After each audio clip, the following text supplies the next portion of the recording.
तो दोस्तों स्वागत है सभी का आपका अपने चैनल बेसिक नॉलेज में। तो कैसे हैं आप लोग? आशा करते हैं मस्त है, स्वस्थ है और पढ़ाई बहुत ही जबरदस्त करें। जी हाँ दोस्तों आज हम लोग इसमें देखने वाले हैं आप लोगों का जो एग्जाम है, ऑब्जेक्टिव एग्जाम होने वाला है, उसका टॉप 40 क्वेश्चन। जी हाँ, उसमें से आप लोग एग्जाम में बहुत सारे सवाल देखने को मिलेंगे और बिल्कुल बिल्कुल इसी पैटर्न पर एग्जाम में सवाल पूछा जाएगा। तो वीडियो का एक भी क्वेश्चन मैं कह रहा हूँ मिस मत करना, हर एक सवाल को देखना, ठीक है, ताकि आप लोग एग्जाम में हेल्प हो सके। चलिए देखते हैं क्या क्या सवाल है। 40 सवाल है और 40 में कितना आ रहा है कितना नहीं आ रहा है कमेंट करके जरूर बोला लास्ट में। हाँ से 40 में इतना आता था, हमको इतना नहीं आता था, ठीक है। अगर आता है तो रिवाइज हो जाएगा, नहीं आता है तो आप सीख जाओगे, ठीक है। चलो शुरू करें इस वीडियो को। चैनल पर पहली बार सब्सक्राइब जरूर कर लेना और अपने सारे दोस्तों को जरूर शेयर कर देना ताकि हर कोई इसका लाभ उठा पाए। चलिए दोस्तों इस वीडियो को शुरू करते हैं।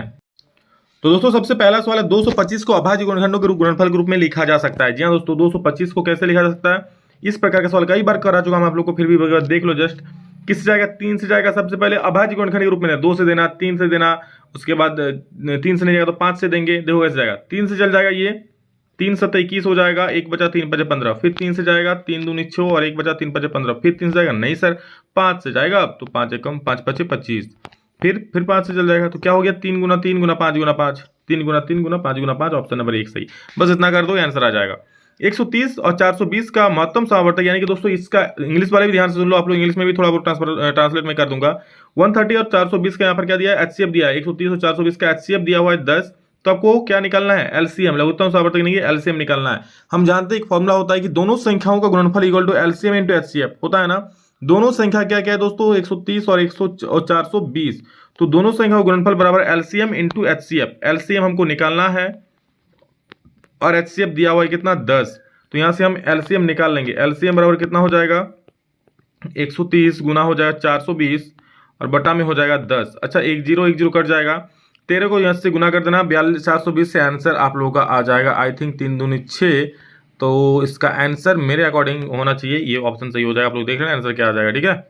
चलो आगे बढ़ते हैं, नेक्स्ट क्वेश्चन देख लो। 3 नंबर क्या है? एचसीएफ है इतना और एलसीएम है इतना, तो ए का मान क्या? दो संख्या है, एक है 8 एक है 8, मतलब ए है 1 एक 8, मतलब ए को आपको वैल्यू निकालना है। आपका एलसीएम एचसीएफ दोनों दे दिया है। बहुत इंपॉर्टेंट सवाल, इस प्रकार का सवाल एग्जाम में जरूर पूछा जाता है। तो हमको आपको पहले ही बोले कि इस प्रकार के सवाल में क्या करना है, सिर्फ एक फॉर्मूला याद रखना, दोनों संख्याओं का गुणनफल बराबर एलसीएम इंटू एचसीएफ। दोनों संख्या है क्या क्या? तो एक है ए एक है 8, तो लिखते हैं ए गुना 8, दोनों संख्याओं का गुणनफल हो गया बराबर LCM into HCF. LCM into HCF में एलसीएम कितना है देख लो, तो एलसीएम है 24, तो लिख दिया 24 इंटू एचसीएफ कितना है? एचसीएफ है 4। अब एलसीएम इंटू एचसीएफ करो या एचसीएफ इंटू एलसीएम, को बात बराबर है। तो ए बराबर क्या हो जाएगा दोस्त? ए बराबर होगा 24 गुना 4 और बट्टा का हो जाएगा 8। काट सकते हैं इसको, 8 दिया 24 3 बार में, तो 3 4 12 हो जाएगा आंसर। तो 12 आपका है तो टिक कर दो, नहीं है तो 12 खोज के निकाल लो, बिल्कुल रहेगा 12। आगे बढ़ो। एक धनात्मक संख्या 4 प्लस 1 के रूप का है, तो संख्या निम्न में से क्या है? दोस्तों धनात्मक संख्या बोले 4 प्लस 1 का रूप, तो संख्या क्या होगा? सम विषम परिमेय क्या होगा? तो 4 प्लस R1 है ना, क्या है? 4 प्लस 1 है, 4 प्लस 1। अच्छा, अगर हम क्यू का वैल्यू 1 रखते हैं तो क्या होगा? 4 एकम 4 1 5 हो जाएगा। अगर क्यू का वैल्यू 2 रखते हैं तो 4 दूनी 8 1 9 हो जाएगा। अगर 3 रखते हैं तो 4 तिया 12 और 1 13 हो जाएगा। 4 रखते हैं तो 4 चौके 16 और 1 17, मतलब हर एक बार क्या विषम मिल रहा है देख लो, तो विषम संख्या हो जाएगा ये क्या है? विषम संख्या का रूप है, ठीक है। नेक्स्ट क्वेश्चन है, द्विघात समीकरण के शून्यकों का गुणनफल क्या होगा? गुणनफल दोस्तों यानी गुणनफल होता है अल्फा इंटू बीटा होता है गुणनफल शून्यकों का। तो गुणनफल होता है सी बटा ए। क्या होता है? सी बटा में ए। सी क्या है देख लो, ये A square x square plus B x plus C. पहले जो होता है वो होता है ए तो कुछ है नहीं, सिर्फ एक्स स्क्वायर है, तो ए तो कुछ होगा नहीं, ए 1 हो जाएगा। बी में क्या है? 7 और सी में क्या है? 2 है, तो सी बाई ए मतलब सी मतलब 2 और ए मतलब 1, तो हो जाएगा 2। आंसर आपका हो जाएगा ऑप्शन नंबर सी। समझ गए? आगे बढ़ेंगे। यदि शून्यकों का योग और गुणनफल दिया है 3 और -2, तो द्विघात बहुपद क्या होगा? इसके लिए मैंने आप लोग एक फॉर्मूला याद रखने को बोला है, सिर्फ ये वाला याद रखना, x square minus alpha plus beta into का एक्स और प्लस अल्फा इंटू बीटा और इक्वल टू खाली कर देना 0, क्योंकि हमको द्विघात बहुपद निकालना है। तो इस समीकरण ये हो गया द्विघात समीकरण, हमको यहाँ से यहाँ तक का वैल्यू चाहिए। कैसे करेंगे देखो, जो वैल्यू है बैठा दो, x square minus alpha plus beta यानी शून्यकों का योग कितना दिया है दोस्तों? 3 दिया हुआ है, तो 3 लिख दिए और 1 से साथ में, प्लस अल्फा इंटू बीटा गुणनफल क्या हो जाएगा? -2, तो यहाँ पर -2 हो जाएगा बराबर का 0, यानी हो जाएगा आपका एक्स स्क्वायर माइनस 3x और प्लस -2 बराबर 0। ये आपका हो जाएगा पूरा। लेकिन द्विघात बहुपद बोला है ना, तो इतना जो टर्म है आपका द्विघात बहुपद हो जाएगा, x square minus 3x - 2। Okay, now next question क्या है देख लो। समीकरण हाँ, बहुपद में शून्यकों की संख्या, इससे आसान और क्या ही मिलेगा आप लोगों को? 1 2 3 मार दो 3 बार कटेगा तो 3 आंसर होगा। कितना आसान सवाल दिया है। और इस चैप्टर का अलग से वीडियो बना चुका, आप लोग देख लेना।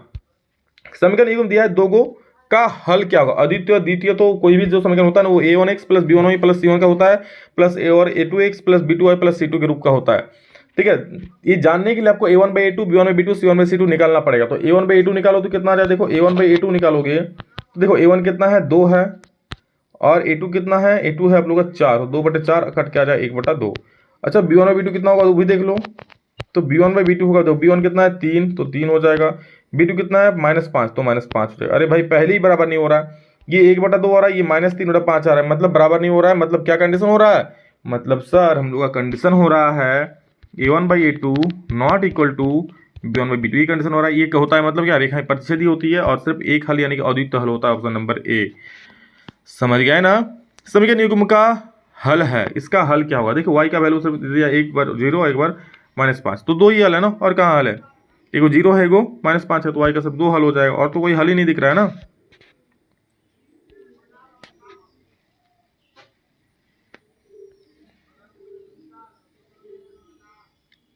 नेक्स्ट क्वेश्चन है, देखिए क्या है।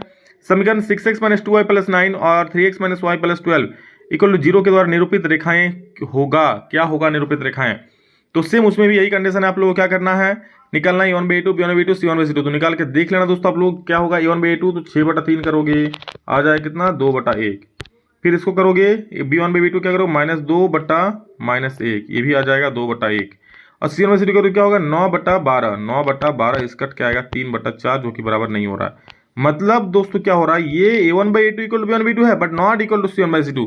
इसका कंडीशन क्या होता है, समांतर होता है। ऑप्शन नंबर बी सही हो जाएगा, समझ गए। नेक्स्ट, यदि x प्लस 3y बराबर 5 है और 2x माइनस y बराबर y है, तो 2x माइनस y बराबर 3 है, तो x का मान क्या होगा। तो x का मान क्या होगा, देखो दोनों समीकरण को सॉल्व कर लो। कैसे सॉल्व करोगे, x का वैल्यू यहाँ से निकाल लो। पहला समीकरण क्या दिया, देखो x प्लस 3y बराबर 5 है ना, यहाँ से निकाल लो, x बराबर क्या हो जाएगा 5 माइनस 3y हो जाएगा, बिल्कुल हो जाएगा ना। तो क्या करेंगे हम लोग, x का वैल्यू 5 माइनस 3y है, तो x का वैल्यू हम पुट कर देंगे 2 इंटू समीकरण 2 में पुट कर दो x का मान। समीकरण 2 मतलब इस समीकरण में बैठा दो, इस समीकरण में बैठा देंगे, 2 x का मान बैठा देंगे, तो 2 इंटू 5 माइनस 3y हो जाएगा, ठीक है, और माइनस y हो जाएगा इक्वल टू 3 हो जाएगा।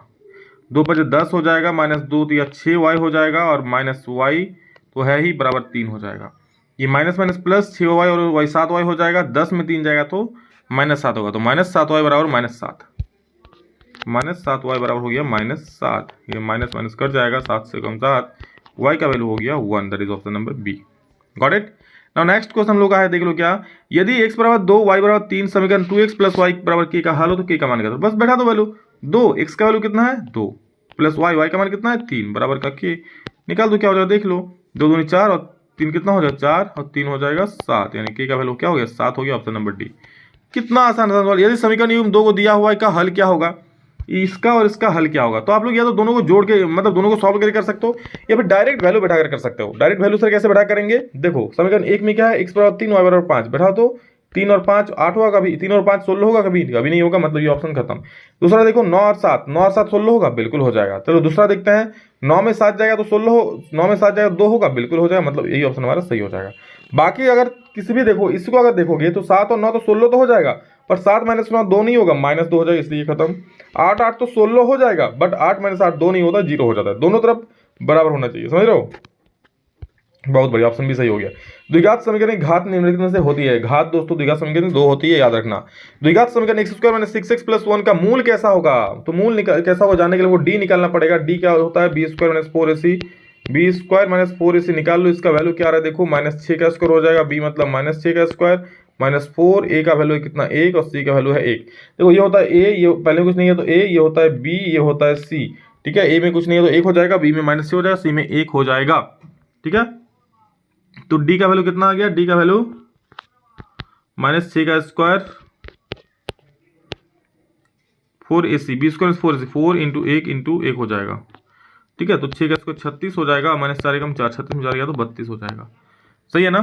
b² माइनस 4ac, 4 एकम 4, हाँ 32 जो है दोस्तों 0 से बड़ा हो रहा है, नहीं मूल वास्तविक होगा और समान होगा, सही है, ऑप्शन बी। नेक्स्ट क्वेश्चन, इसका दिया हुआ अल्फा प्लस बीटा, तो अल्फा प्लस बीटा का मान क्या होगा। दो को मूल है अल्फा और बीटा दिया इसका मूल, ठीक है। तो अल्फा प्लस बीटा क्या होता है हम लोग जानते हैं दोस्तों, अल्फा प्लस बीटा बराबर होता है क्या -b/a होता है।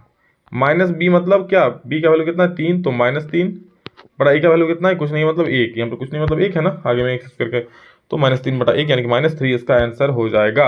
और अगला सवाल देखेंगे हम लोग दोस्तों, द्विघात समीकरण x² - 6x + 3 = 0 का विविक्तिकर क्या होगा। विविक्तिकर यानी कि डी का वैल्यू निकालना है, तो डी का वैल्यू कैसे निकालेंगे, डी का वैल्यू का फॉर्मूला होता है b² - 4ac, फॉर्मूला भी डायरेक्ट पूछता है, याद रखना 1 नंबर मिल जाएगा। तो b² यानी क्या करेंगे, -6 का स्क्वायर -4ac, तो 4 × a × 1 हो जाएगा ए की जगह पे, और इंटू सी की जगह पे 3 हो जाएगा, तो 6 का स्क्वायर हो जाएगा 36 और 4 हो जाएगा 12। 36 में अगर 12 जाएगा दोस्तों तो क्या हो जाएगा 24। 24 कहीं भी है, कहीं गलती बनाया क्या मैंने, b² - 4ac, 6 का स्क्वायर 36 होगा -4ac, तो 4 एकम 4 और 4 तिया 12, 36 में 12 या तो हो जाए 24 ही होगा ना, आंसर गलत है, 24 का सही उत्तर हो जाएगा, तो देख लेना एक बार, ठीक है। यदि द्विघात समीकरण कोई मूल वास्तविक नहीं है तो इनमें से कौन कथन सत्य होगा। दोस्तों कोई भी मूल जब वास्तविक नहीं होता है तो कौन सा कथन सत्य होता है, तब डी का वैल्यू 0 से छोटा हो जाता है, यानी b² - 4ac < 0 हो जाता है, समझ रहे हो, तब ये वाला कंडीशन होता है। बोला यदि द्विघात समीकरण x² - 2x + k का मूल समान हो तो k का मान ज्ञात करें। अब देखो कितना आसान है, इस मैं कह रहा हूँ ये चैप्टर पढ़ने में सबसे ज्यादा मजा आएगा जब मूल समान बोल दिया है। मतलब मूल समान क्या होता है, जब डी का वैल्यू 0 होता है, डी का वैल्यू मतलब b² - 4ac का वैल्यू 0 हो जाएगा। b² मतलब क्या करेंगे, -2 का स्क्वायर और -4, a का वैल्यू हो गया 1 और c का वैल्यू हो गया k बराबर का 0, ये 4ac हो गया। तो क्या करेंगे, 2 का स्क्वायर 4, तो माइनस है तो प्लस हो जाएगा, 2 का स्क्वायर 4 - 4 के बराबर 0 हो जाएगा, 4 - 4 के बराबर 0 हो जाएगा, 4 - 4 के बराबर 0 हो जाएगा, तो 4 के बराबर क्या हो जाएगा 4, तो 4 एकम 4 कट जाएगा, k का वैल्यू हो गया 1। गॉट इट, तो हमारा आंसर क्या हो जाएगा 1 हो जाएगा।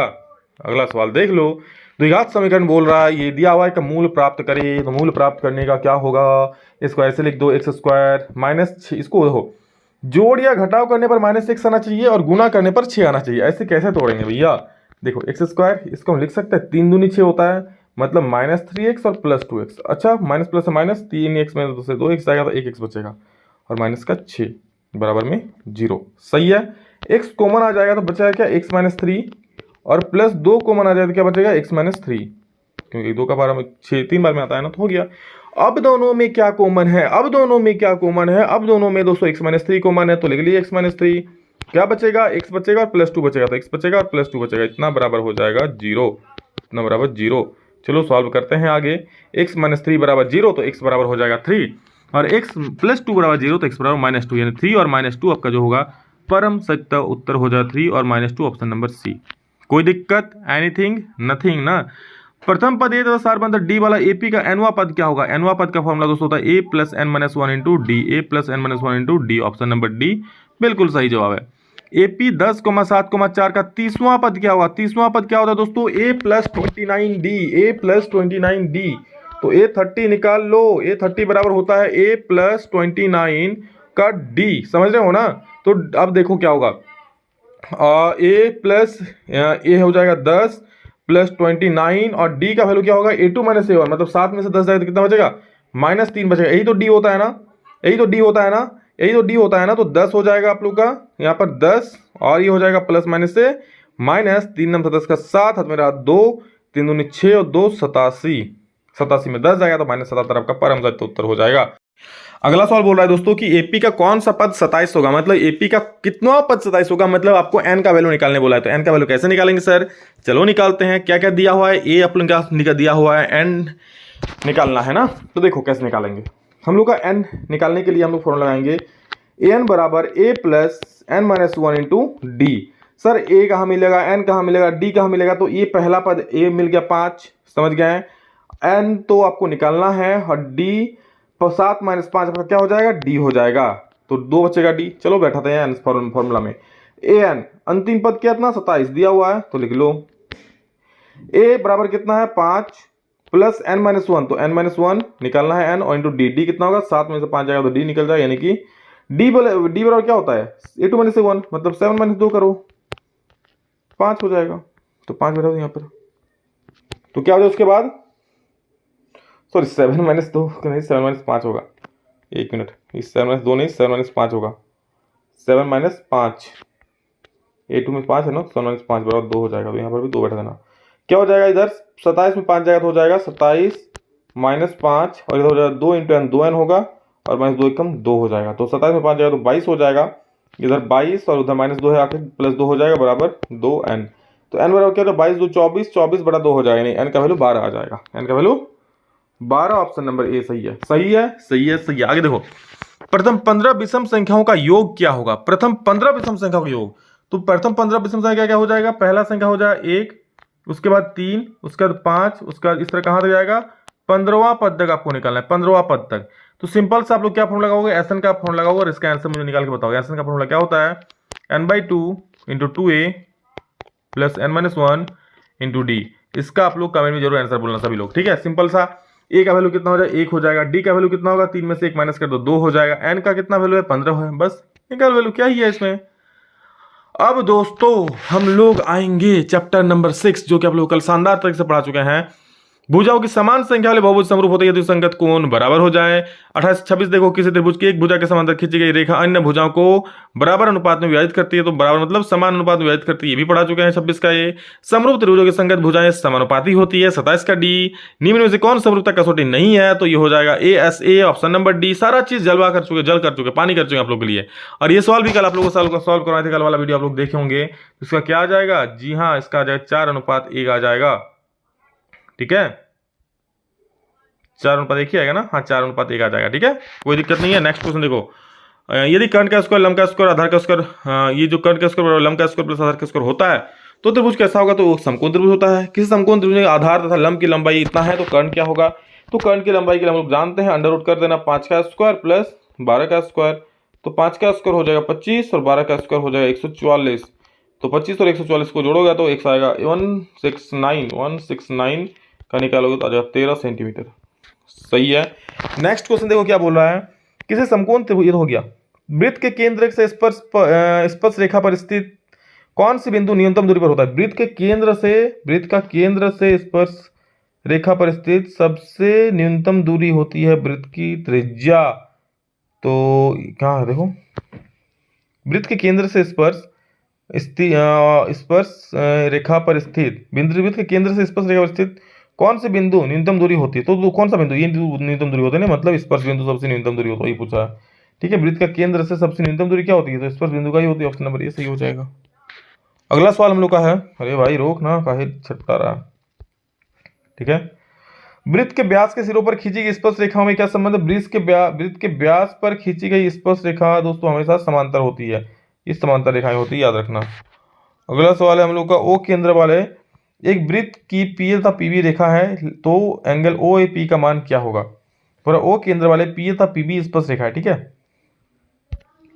तो OAP का मान क्या होगा? देखो कोई इस प्रकार का वृत्त है, ये O हो गया, ठीक है। PA और PB, मान लो ये P है, यहाँ पर ये हो गया PA, ये हो गया PB, ये हो गया O, ठीक है। तो कैसे निकालोगे हम लोग?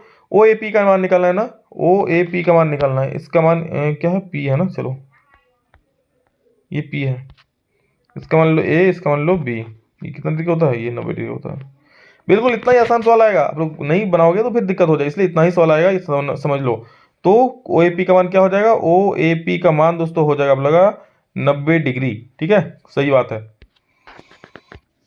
नेक्स्ट क्वेश्चन देखो क्या बोल रहा है। नेक्स्ट बोल रहा है क्या कि, कहाँ गया भाई? ये तो हो गया 35 नहीं, ये 34 हो गया। 35 तो क्या बोल रहा है? ओ केंद्र वाले वृत्त का यदि PQR स्पर्श रेखा है तो QPR बराबर 80 और ROQ बराबर क्या होगा? तो क्या बोल रहा है? ओ केंद्र वाले वृत्त का यदि PQ तो PR स्पर्श रेखा हो, ऐसा देखो, ऐसा वृत्त है ओ केंद्र वाला, ठीक है। P कहीं पर बाहर बिंदु है, PQ तथा PR क्या बोला? स्पर्श रेखा हो तो QPR कितना होगा? QPR, ठीक है। PR था PS, PQ था PR, सॉरी PQ था PR, ये Q है, ये R है। क्या निकालने वाला? ROQ क्या होगा? ROQ ये वाला क्या होगा? तो ROQ कैसे निकालेंगे? QPR देखो दिया है, QPR दिया है कितना? 80 डिग्री, तो ये हो जाएगा 110 डिग्री, क्योंकि दोनों मिला के 180 होता है, तो ये दिया 80, तो ये हो जाएगा 110 डिग्री, यानी कि ऑप्शन नंबर डी बिल्कुल सही जवाब है।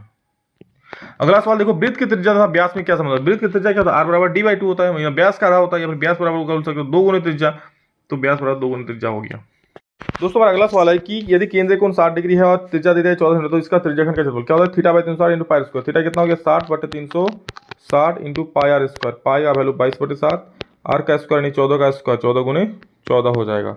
कुछ कटेगा बिल्कुल, 7 दूनी 14 कट जाएगा और 6 1 0 0 कर 6 36 2 3 6 कट जाएगा। 22 को 14 से गुना करो, आपका आंसर आ जाएगा।